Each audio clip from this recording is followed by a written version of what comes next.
زمانی که ترامپ از ملانیا خوشش میاد، ملانیا یه مدل معمولی بود ولی به شدت باهوش که خودش رو به بانوی اول آمریکا رسوند.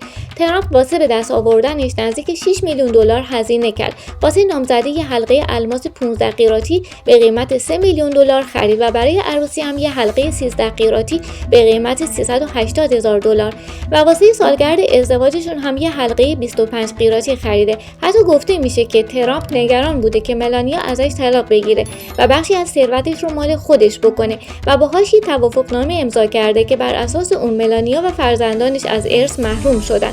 ولی بعد از اینکه ترامپ رئیس جمهور شد، ملانیا تهدیدش کرد که اگر توافقنامه جدیدی امضا نکنیم حاضر نمیشه به عنوان بانوی اول فعالیت کنه. حالا گفته میشه توی این توافقنامه امتیازاتی بارون پسر ترامپ دریافت کرده. به نظرتون ملانیا زرنگ‌ترین بانوی اول آمریکاست یا خیر؟